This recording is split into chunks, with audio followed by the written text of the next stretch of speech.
Resep minuman tradisional jahe merah diparut. Wah, keren nih.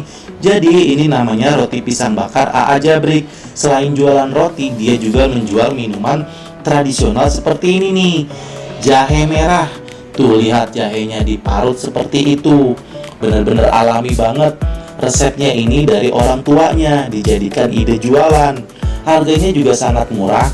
Jadi kalau kalian penasaran, boleh dicobain. Kalau suka banget dengan susu jahe merah ataupun teh jahe seperti ini, gue pesennya teh jahe ya.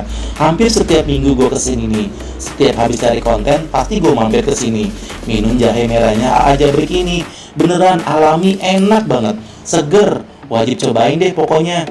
Dan kalau penasaran dengan video yang lengkap, bisa dicek ya di YouTube gua ini.